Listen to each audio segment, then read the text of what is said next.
Welcome back to the Exchange Podcast.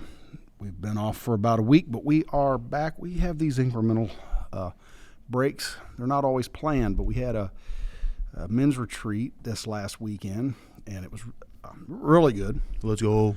So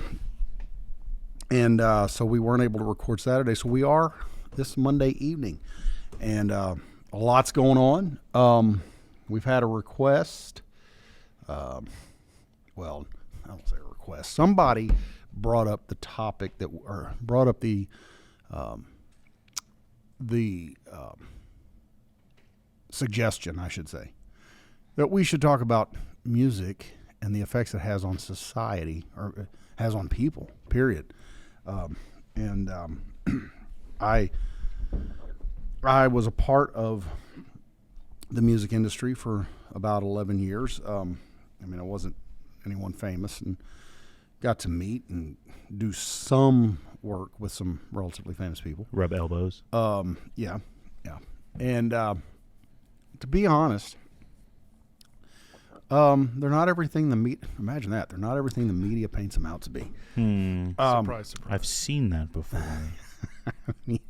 Some of them are living it to the fullest, but most of them, by and large, are they're just really just down to earth, humble people. But what I wanted to, and there's a couple of things I want to talk about too, is, in other news, before we get there, as we were discussing before we came on the podcast, the Nashville Shooters Manifesto, and I was trying to look that over. I heard that earlier today that it had been released, but I didn't get a chance to look at it. Right.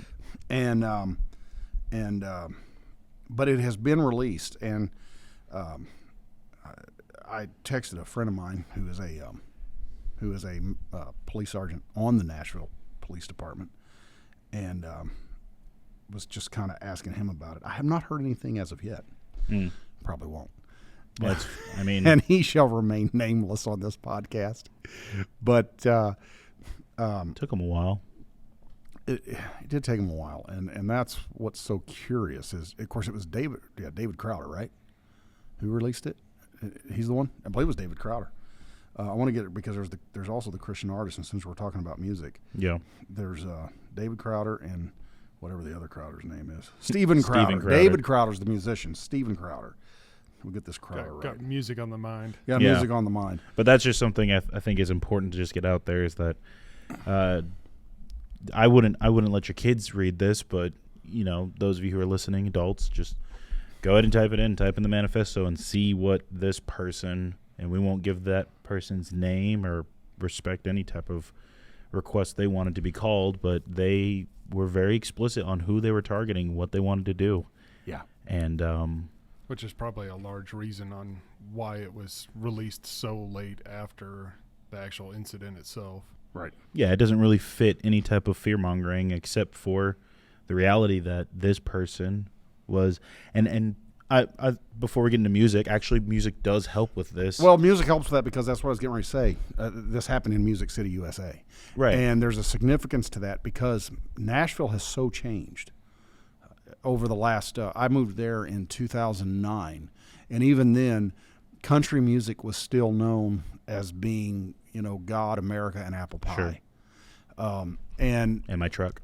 And absolutely. And for this to happen in this city, immediately you saw the left side of politics immediately run to a hemorrhage, as though there was this hemorrhage, to protect this trans person's identity, protect the manifesto. And again, and they've, had this not been leaked, we still wouldn't be hearing about it. We'd still be curious about what actually was written in there. So to go off of that with the music part, I'm the youth pastor here at Convergent City Church, and I have a lot of fun with the young men who come through here. But I've heard some of their music, and I'm sure the youth pastors of old would say the same thing about my music, your music, Michael, and your music, Thomas. Yeah. They'd all say, "Oh, I've heard this music, insane." But there's a lot of music that's just so, I want to end my life, and we're not talking about like the grunge scene, like the dark scene. We're talking about like rappers talking about or it. it's just overtly vulgar. Yeah. Well, it's vulgar, but the self-harm in this music, I want to pop pills, I want to harm myself, I'm lonely, Right. and that's what I was going to get onto is, forget the trans part, forget whatever agenda somebody else wants to tell you. This person was lonely. Yes. This person was lonely, and the music does not help that. For instance, when Woodstock happened, what was it, 69 Woodstock? That music was all about free love and having a good time, and I'm sure that helped cultivate a culture of free love and having a good time and but that was a culture. Now, if you listen to music today, because Thomas asked us, have you guys thought about the music and everything, and I did some research, and I try not to listen to the new stuff today. I sound old, but today in today's age, kids are listening to music that makes them want to be loners, makes them want to be alone, because that's just the thing apparently. But the enemy's done a really good job of getting into that and really digging his tendrils into the music that tells you, hey, like, be alone. I mean, you compare that type of rap music to NWA. Whoa, he went there. Yeah. So NWA was about, at least it built a culture, not the best one, but it built a culture of like, hey, you're from my hood, we're together. And even though it wasn't great, because Dope Man isn't a good song, but it still was, hey, you're my homie, you're my homie, like, we're together. Yeah. And even if it wasn't for the best cause, I still would like a culture of being together, not isolation. But again, that's where I think this Nashville shooter really started their downhill turn, is that they were probably sold an idea of being alone, of Percocets is where it's at. It's okay to want to harm yourself, and then it's okay to want to harm other people. So I just, the music does affect people's brains. I mean, how many studies did you have to learn about in college when it came to what music does to the brain, Thomas? Because you're a music major, right? Yeah. There really wasn't a whole lot of classes on that. I kind of did that on my own, though. Sure. And one of the reasons for it is because I go back, if I can pull this up, my internet is running awfully slow. But I believe it's Ephesians chapter 5 and 19. The Apostle Paul says to sing songs, psalms, and spiritual songs to each other. Mm-hmm. And, within the church world, there's the debate on whether or not instruments should be in the church, or if, the Church of Christ believe that instruments should not be in the church. A lot of your liturgical churches, if they have anything, they have an organ. Sure. We can argue whether or not, I know when D.L. Moody, and he was traveling with Ira Sankey was the organ player. Back then, that's all you really had. You didn't have drums and guitars. You didn't have the full bands. And when he went over to England, they actually wanted to ban Ira Sankey from coming over there, because they said that he was bringing I believe they referred to them as the bagpipes of hell. The organs. Yeah, because everything was pipe, right? Yeah. So he, so they said that the demons were squilling out of the pipes. And so there's always been within the church whether we should have it, but in reality, if you go back and you study this book of Psalms, the Psalms is all music. It's instruments, right? David played the lyre and the harp. Right. To worship God. Mm-hmm. So David's frequently used as an example of what, in some aspects of what to do to please God. Yes. And that was one of the things that God liked about David, was he was a musician, and he sang songs to glorify God. Well, and David's key thing is that David's I was looking for it's Ephesians 5:19. It says, addressing one another in psalms, hymns, and spiritual songs, singing and making melody to the Lord with your heart. So addressing each other. Yeah. Speak to one another. And I'm reading different ones. This is Berean Literal Bible. Speaking to each other in psalms. So we are, as Christians, commanded, and there's the big debate as to whether or not Lucifer was, when he was Lucifer, the first trans in history, right? Anyway, but never mind. When he was when he was Lucifer, we're probably gonna get flagged for that. But anyway, when he was Lucifer, there's a lot of people that argue that he was the musician in heaven, or that he was the worship leader in heaven. I don't know, but he wasn't. He was somehow connected musically. It was. Well, he did go to Georgia. That's what I know. Well, yes, and Jensen Franklin, I believe it was Jensen Franklin who said when he fell from heaven, he fell into his choir loft. Yeah. So. Yes, the devil did go down to Georgia, but he did get beat. I don't know what you're going to do with a fiddle of gold, but, but that's got to sound terrible. Melt it down and sell it. That's fair. But yeah. He falls, and he was the book of man. They're escaping me tonight. It's not Ezekiel. I'm not going to say it's Ezekiel because no, it's not. But it describes what he looked like, and it talks about him having the topaz, and talks about him having the pipes and his beauty. Mm-hmm. And we know the Bible talks about the beauty of holiness, the beauty of praise, the beauty of worship. And God demands praise and worship. And there's nothing wrong with music, for instance, that would say just entertain. There's nothing wrong with entertainment. But the problem is that what people want to do is they want to take entertainment upon themselves, or worship for themselves, that ultimately belongs to God. Yeah. And one of the problems with most musicians is that musicians, first off, and I can't remember who said this, musicians are very prophetical. Whether they are Christian or not, one of the things about musicians that you will find is that whatever they're doing, just a few years later, the culture will follow it. Right. And so that is why that what we listen to is very, it applies. How do we need to be careful? What is it we're listening to? And whatever that is, we may have to cut out of our life. Right. Well, what is that music glorifying? Right. Because even if it's sheerly for entertainment, if it's glorifying the wrong things, getting drunk, doing drugs, promiscuous sex, I mean, these are things we're explicitly ordered not to do. That's right. And I think one of the biggest problems with music nowadays is they make these catchy tunes that have horrendous lyrics, and children get hooked on it, and then they find themselves repeating it. My mom used to always say, garbage in, garbage out. You have to be careful how much of that you consume, because eventually you will start to spew it back out. I don't know. I think what I find funny is that I'll get a lot of I'll get some of the boys in church. I'm not going to name names because obviously they're kids. We'll have a little boy number 1 come in, and he's listening to Dr. Dre. I'm like, what are you listening to Dr. Dre for? He's like, oh, I'm sorry, I didn't mean to play.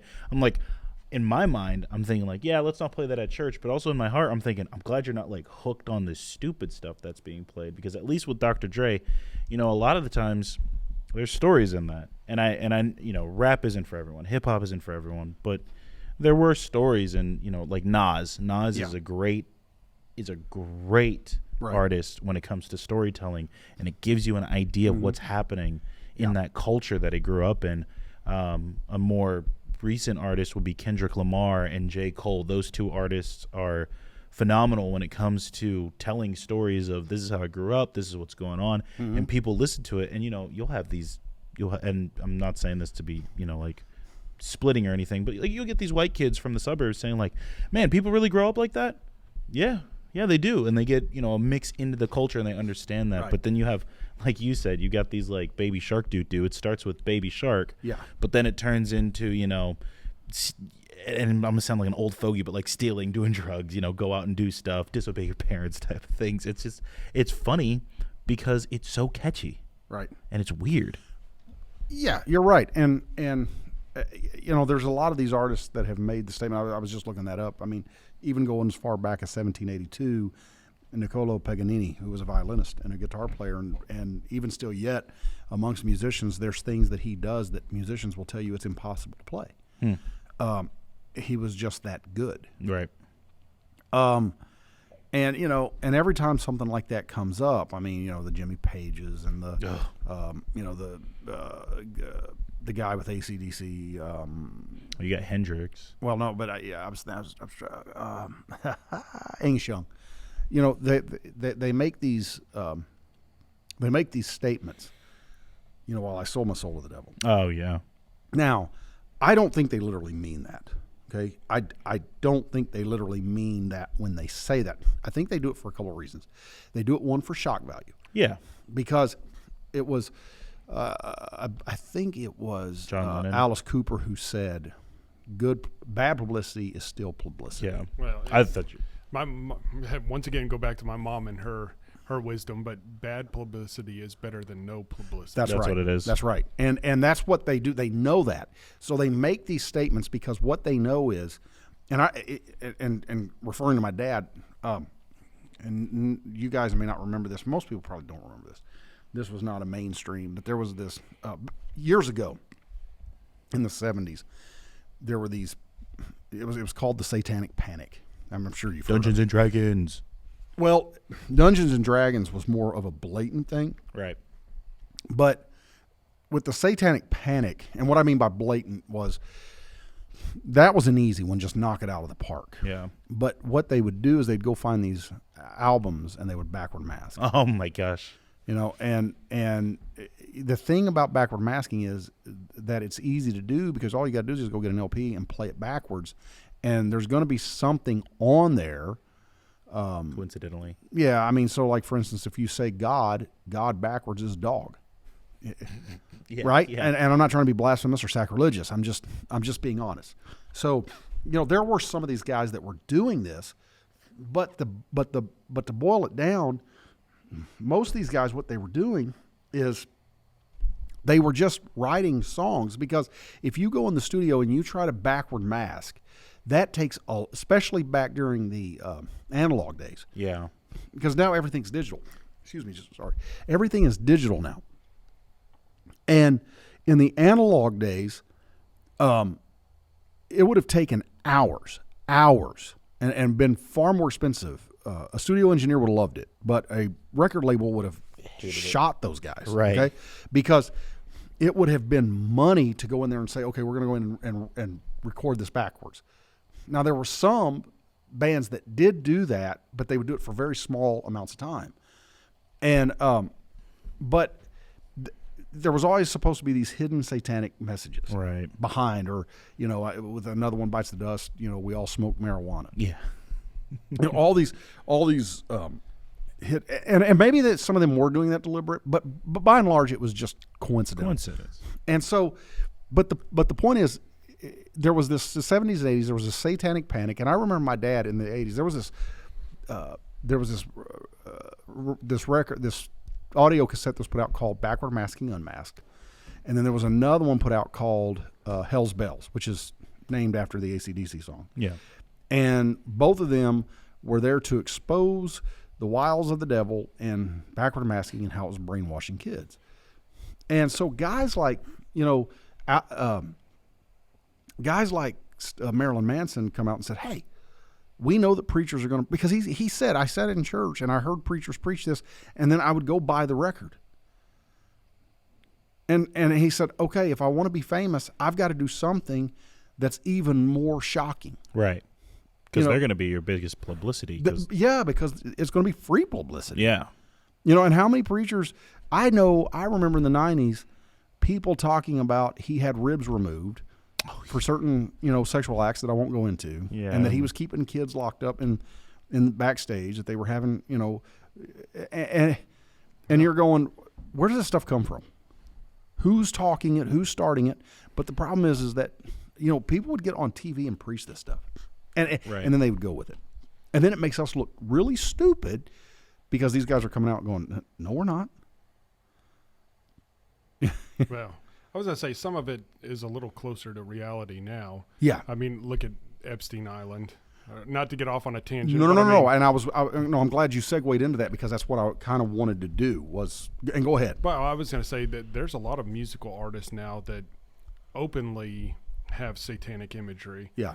Sam Smith dressing as the devil. Oh my gosh, Lil Nas yeah. X giving a lap dance Yeah. to the devil. Yeah. And his shoes, Yeah.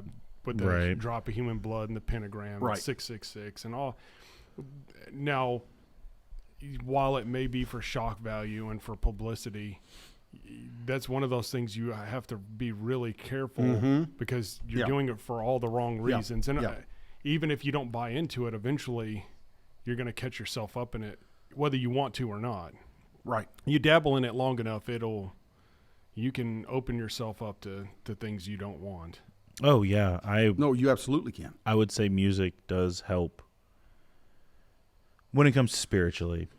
I mean, we just had a huge service yesterday of just worship. Right. I mean, it was 98% worship yesterday, and it was music, and it was us worshiping the Lord, hands out, praising, Yeah. from child to elderly. Yeah. We were all praising, and if somebody was to say, "Oh, well, music doesn't really do anything for the soul," I mean, it's just puts me in a good mental state. You watch it because if it puts you in a good mental state, then it obviously yeah, did something for your soul. yeah. So That's right. and that's just what I'm getting at is that you have these people with the 666 and the devil imagery, the satanic imagery, just in general, demons, all that type of stuff. Doja Cat dressed up as a demon or something like no, that. her music video has demonic possession. She's in a bathtub. That's and a right. Demon creeps up behind her and places its clawed hand over her head, and her eyes roll back and turn white. She's really been into that for the last several. I was or gonna the say, last, I feel few bad records. for her. I feel bad for her because she was doing like a lot of cool like hip hop and stuff and like nothing crazy, and then she got popular, and then So and see, look, here's the deal. I've noticed that over the last. I was talking to someone about this the other day, and the movies and the music that's coming out about exorcisms and demonic possession, and I go back to what C.S. Lewis said when he said, and as our society. I posted something on Facebook about this today. Our society has actually moved closer to being some reports say this, but it's actually moving closer to being the majority is atheist. And C.S. Lewis said when a society chooses to no longer believe in God, they've got to put a face on their fear. yeah, And he said you can put a person in a room and you can say, okay, put them in a cement cylinder room and turn all the lights out, and there's no way in, no way out. And he said, you tell them there's a ghost in the other one, they don't care. But if you tell them there is a Bengal tiger or a lion in the other room, they're gonna try to claw themselves out of that room. yeah. They'll picture it. Yeah, because they can picture it. And just like music, horror movies have always been a way of addressing cultural issues. And I don't want to get political, but you can go back and when there is a Republican in the White House, a lot of horror movies are made. And the reason for that is because Hollywood is not conservative. They're not pro-Republican by any means. So they want to try to address their political feelings 9 times out of 10, not all the time. I don't want to say it all this time, but a lot of times through those kind of movies. Was Reagan in office during the highlight of the horror movie? Yeah, I think he was. Well, Friday the 13th and he and was all that Mhm. stuff. Yeah, I think the original came out like the late 70s. Right, but But they do that to address, and the music's the same way. And so and to segue what you were saying, funny. they say, well, I sold my soul to the devil. I don't think they literally mean that.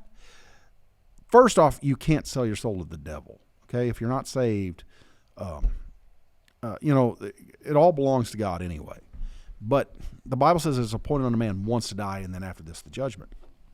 But I think some of them, if you listen to them talk, they kind of are. It's the throwback to the Hotel California song by the Eagles. Great song, Which by is the way. what it's talking about is the music industry. And that was another song during the Satanic Panic that everybody tried to say, well, that was just metaphor for the Church of Satan. It wasn't. It was for the music industry. And they used a lot of things that were metaphoric. I was going to say they use a lot of church imagery to kind of but the reason the Catholicism, not no. The church imagery they were using was the Church of Satan in San Francisco. And what they were doing was they weren't trying to say that they were Satanists, as much as they were trying to say, just like the song "Hell's Bells" and "Highway to Hell" and "Running with the Devil" by Van Halen. When you get into that industry, you sell yourself to it, and you no longer are an individual. I think a good so in Japan the word for devil is akuma, or I might be butchering that, but they're talking about a devil, not the devil, and you could say one of the devils that they sold their soul to was, like you said, the music industry. Yeah. It became a devil for them to sell themselves to, so that they can be engulfed by this ever encapsulating. Now, make no mistake when I say that. He's ultimately calling the shots in their lives. I Sure, absolutely yeah. believe that you can make a deal with the devil, and that would increase your record sales, make you vastly popular, but at what cost? And Right. I think Yeah. that's where they get hemmed up, because if you go and watch some of the interviews, listeners, you can Google where Katy Perry talks about selling her soul. There's a level of sincerity there where Yes. she genuinely, I think, feels like that's what has occurred. Right. You could see it in their eyes a lot too when they do these interviews. They'll be talking and they'll say something along the lines of, I just had to sell a piece of my soul, and you could see it in their eyes, and they are kind of dead inside because here's the thing, you are dead without Christ, right? Yeah. So therefore, when they say these things, it's like, okay, Well, Jimmy Page was he's always been a known long-time occultist. Whether he believes in hell or the devil or not. is he part of a band? I'm sorry. Jimmy Page? Yeah. It's Led Zeppelin's guitar player. Okay. See. Sorry, listeners, I'm young. He was known, and he was a known long-time occultist. Black Sabbath. There's a guy right there, a band right there. Their bass player is the one who actually gave him the name. And I'm not trying to get spooky on this Ozzy? one by any means. Huh? Was that Ozzy? Yeah, Black yeah. Sabbath. Okay. I'm not trying to get spooky by any means. And to kind of give you, when you see all these upside down crosses, again, that's something for shock value, because as Protestants, people don't understand where the upside down cross comes from. It's not satanic. Yeah. The upside down cross is Catholic, because St. Peter, right? He was, according to church history, he was crucified upside down, and the Pope is the succession, what is it they call that? He's the vicar of Christ, but he's also the successor of Peter. So when he sits in ex cathedra, on both sides of the throne of ex cathedra are two upside down crosses. That's not satanic. Well, I think once again, it's a piece of imagery that didn't have a satanic connotation, but it's been warped for that. So that's what I was getting at. So Tony Iommi, the guitar player for Sabbath, he was raised Catholic. And I'm not trying to give praise to people, but being a smart marketer, he knew this was going to rile up the Protestant church. He just knew that, and get exactly what he wanted. Like we were talking about, your mom said, bad publicity is still publicity. Yeah. So he knew what was going to happen. It was a move. It was a chess piece move. He made it, and it worked out. But the way they got the name Black Sabbath is a little bit more sinister. Their bass player was doing drugs, and he goes to bed, and he wakes up, and there's this, and it was on a Saturday night, and he sees this black figure standing there by his bed, like this shadowy figure, and he comes out, and I think they had done a seance or something. And Sounds about right. He comes out, and he's scared, and Ozzy's like, "Man, you look like you've seen a ghost." And he said, "Well, I have." And so they begin to brainstorm, and they realize, oh, okay, in the Jewish tradition, Saturday's the Sabbath. I see this black figure. We'll call it Black Sabbath. That's how the name come up. I hate to say this. No, I don't hate to say this. It's just something I thought. But what I'm saying is, here's what I'm saying. And I certainly don't want to. I'm not going to give praise to the devil at all on this podcast. He's a defeated foe. But a lot of those guys delve into things that they absolutely have no idea what they're getting into. It's just like Ouija boards. That's right. Yeah, You play with things thinking it's all fun and games. It's just a toy, but what you don't realize is what kind of gateways you're opening. Well, and you talk to anybody who has ever had to deal with demonic possession in their life. Every one of them, without fail, can tell you the moment it happened. There's a few who might not be able to. Sure. The facts might be a little shady. Typically, though, when you go back and you start to talk to them and you start digging into their past, it's probably because they were high on drugs. And see, the Bible. One of the things the Bible tells us about the Antichrist in the last days is that he's going to use pharma or he's going to use drugs to control people. Yeah. Look at today, man. How many people Look are at the mood stabilizers? I mean, That's that's right. that's what I the mommy drugs, as they called them when I went to the police academy. Yeah. You know, like the that person who was in Nashville. You know, we're covering all our bases. That they were taking those antidepressants. I mean, every single time you hear something like that, it's always an antidepressant or something. Because we're always looking for a worldly fix to things that need to be fixed spiritually. Yeah. Well, and you know, and one of the things they do, and I've talked about this. I've talked about this on podcasts, I think, and I've certainly talked about it behind the pulpit. Is that a lot of these guys will go on. A lot of these guys will go on TikTok, and then they'll self-diagnose themselves. They got agoraphobia, they've got anxiety, they've got this, they've got, and what I'm wondering is how are many of these guys getting the prescription for these drugs? It's not hard. Money. Just the price of Well, I mean, if you've got enough money, I guarantee you somebody will write you a prescription. Let's not kid ourselves or get them off the street. I mean, I can't tell you how many times we stopped somebody and got prescription medication. That wasn't theirs. Exactly. Or large quantities of it, you know, significantly more than would be prescribed to an individual. To be fair, I could walk into my doctor tomorrow and tell him whatever. I'm not, because I'm not going to lie, but I can get whatever I want. Oh, yeah. Well, when I received my diagnosis of ALS, one of the questions that one of the doctors I see was like, you know, how are you feeling mentally? Wanted to prescribe me antidepressants. I mean, that's the first thing. That's where we go. Yeah, and it's ridiculous because I think to myself, I don't want you to give me a fix from that. I want you to.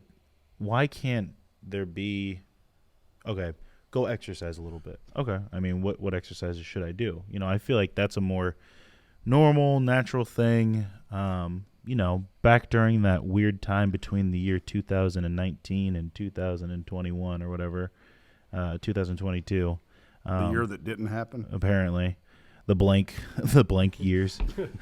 But you know, I remember being told by my doctor. He says, "You know, why don't you just go? You know, you're healthy. Go running." When I first got COVID, I said, "What do you mean? I have COVID? Like, what? Am I going to get hurt?" He's like, "No, just after you get over it, why don't you just start running and get your breathing back up in order?" And I'm not going to mention my doctor's name because I don't want him to be, you know, scrutinized by people who don't need to scrutinize him and whatnot. But I think that was a good way of just saying, like, hey, I don't need to give you this pill or this shot. You could just naturally take care of your body. And if your body's really breaking down, we should go do something. Because I think, I'm trying to figure out the best way to word it, but I feel like to a large degree, we now look at something and we put a Band-Aid on a bullet hole. Yes. Good point. We're not looking at what is the root right. cause of these issues. Right. We're just here, take this pill and you'll feel better. And how many times do antidepressants actually make the person worse? If you start feeling suicidal, you know, like, You got a call. yeah, you're messing with your brain chemistry. I'm not saying that there aren't people that need them. Mm-hmm. Inevitably, there will be somebody whose brain chemistry is off and they do need help. But it's like a mass fix. We're not looking for any other solution than here, just pop this pill. We're all about convenience. Right. And we want it fixed right now. And Well, it kind of goes back to the episode we did on the Friday Night Lights, which I wish we would have waited till, you know, Michael was on with us because You know, he basically lived it. But That's right. You're from Texas. But- I forgot that. But you know, in one of the episodes, you know, the one character tells the other one, okay, because he's dealing with the guy's dealing with a hip injury, and he tells him, he says, go to this. He writes down, go to this doctor. He's going to ask you 3 questions. He said, you don't have to know what the questions are. Just remember they're yes, yes, and no. And then the doctor just hands him the painkillers. Mm. You know, and I mean, I know that stuff goes on. I mean, you can find a doctor that'll write a prescription to you for about anything.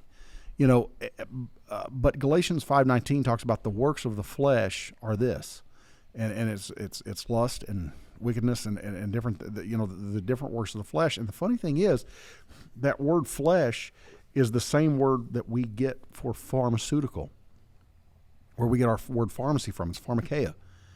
And so when he's talking about that, he's not talking about the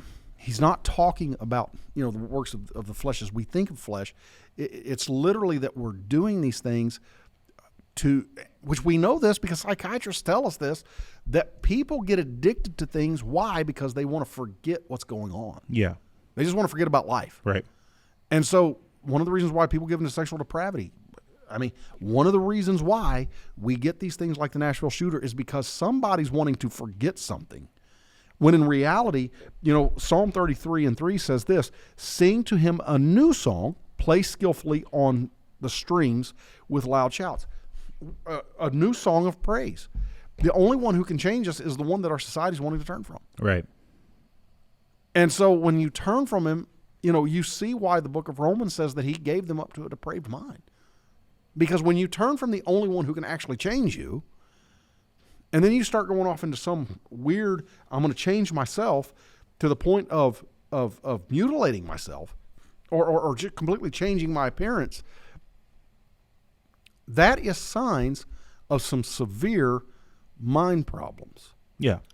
I think that's part of the reason our society has found itself in its current state. Yeah. Is because we have given into a lot of delusions, and instead of actually addressing mental illness, we've allowed it to run rampant. Yes.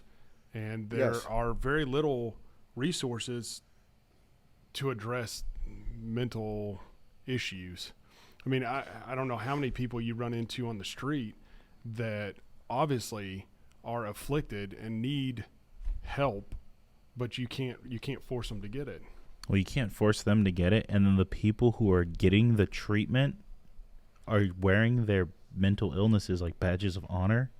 For instance, I jokingly say whenever I'm hanging out with my buddy Zach or any of our friends on Friday nights, I'm like, hey guys, come on, I got ADHD, all right? Calm down, you know, jokingly, right? But I've met some people in college who will, right after they give me their name, it's kind of like when an officer shows up, I'm officer so-and-so, it's just, oh, hi, my name's Chanel, and I've got, you know, bipolar disorder. I'm, you know, this and that. It's like, I didn't ask you that, first of all. But second of all, how do you know these things? Yeah. Well, you should probably be institutionalized if you got all of those things. Well, think about, you know, how much music can just swing our moods. What's your go-to song? Well, I mean, I think it would depend on what the mood is. Okay, if you're... what would your go-to song be if you know you're getting on a road trip to go see family? It's a 3-hour drive. I'm probably going to go. There's a couple of different genres that I would go to. Yeah. I'm probably going to go to something like there's one artist. He's a Christian artist that I really like, Russ Taff. Okay. I'm probably going to go to his. In fact, I was listening to it this morning on my way to work, and it's called Under Their Influence or something like that. Not under the influence, but under their influence. And of course, this record was done several years ago, and one of the things that he, you know, under their influence. One of the things that he took a bunch of like older songs that like different groups did 40s and 50s, and he revamped them. Right. Kind of kept it true to that same thing. And so it's kind of like if I'm kind of wanting to get my mood up, because one of the things I will not do, and this is one of the things that I find if I listen to a lot of secular music, my mood will start to bottom out. Yeah. And one of the things I find is that it's whether I want to say I'm listening to the lyrics or not, that's not true. People are listening to the lyrics all the time. And so, if I'm getting ready to take a road trip, I may make my playlist a few things. Something that's upbeat, got a little bit of a groove to it, a little bit of a rhythm. Mm-hmm. It might be rock driven, mm-hmm. and I might listen to that for a little while. But then I'll get into something that I don't listen. I'll be honest with you, I don't listen to a lot of modern worship. I don't. I don't blame you. And It's just me. That's not an attack on them. Yeah. It's not an attack on them. I just don't. And the reason is because I don't like the everything is just a straight beat. There's nothing there that's appealing to me. Mm-hmm. But I also know that there are times where I will listen to it. Yeah. So again, it just depends on where my mood's at. If I'm in a great mood, I might listen to something that's a little bit more upbeat, a little more rock driven. Yeah. If I'm trying to pass time, I might throw on some kind of jazz. Interesting. Taking you you play the bass, so I guess jazz makes sense. Yeah, and I love music in general. I love anything that's got a beat, anything that's got a rhythm, anything that's got, it appeals to my ear as a musician. Have you ever listened to like composers like John Williams? Yeah. Yeah. Yeah. And so I like all that stuff. I don't think anything's wrong with any of that stuff.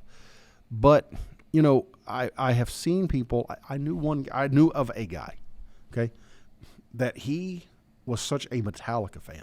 And this isn't anything against them, but he was such a Metallica fan that in high school he had to go to therapy.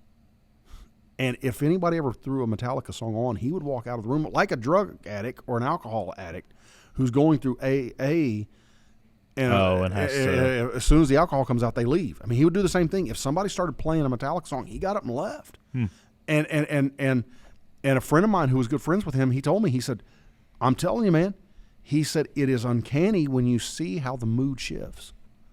And that is why we know music is spiritual. Yeah. Again, going back to Psalms, David said, I will awaken the dawn with the sound of a lyre. Now, that's not like someone telling you an untruth. A lyre is an instrument for anybody that's asking questions. One of the things that we should do when we first wake up sometimes is just like we read at the opening, sing a song or psalm to yourself. Speak to yourself those songs. Yeah, so this is something that you and I had talked about previously.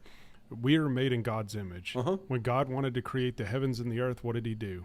He spoke them into existence. That's right. We're made in his image. So the things that you speak into this world carry weight. They carry power. So you have to be careful. And I think that's one of the other reasons you have to be careful. What songs are you repeating? What are you putting out there? Mm-hmm. The tongue is a double-edged sword. It's really vitally important that you realize what comes out of your mouth and the weight that it carries. That's right. And there's so much stuff out there, so much music out there. What was the there was years ago, it's not on there anymore, but years ago there was I think it was a documentary that was on Netflix. Definitely on Amazon Prime, I believe. Could probably still be there. Where Scandinavian metal bands were just going through and just burning churches. Oh my gosh. It was like death metal. And one of the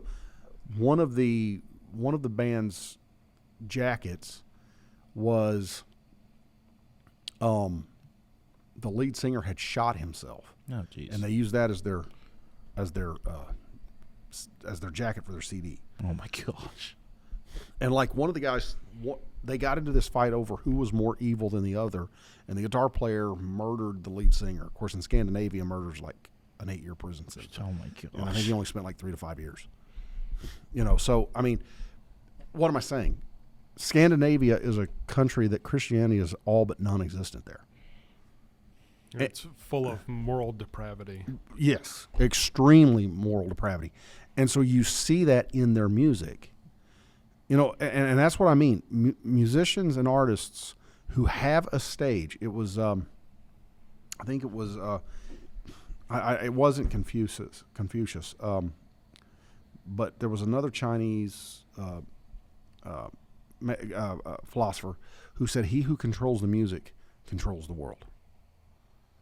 And, I've seen that quote, yeah. And it's true, because one of the things, music is such a powerful force, and this is why that sometimes when I look at the way things kind of are, you know, the church has went into this mourning season with our music. You know, it's mourning as in a lot. It was Cooper, the lead singer of Skillet. I can't think of his first name, but he was talking about which I had known this too. One of the things that the industry calls worship music is Jesus is my boyfriend music.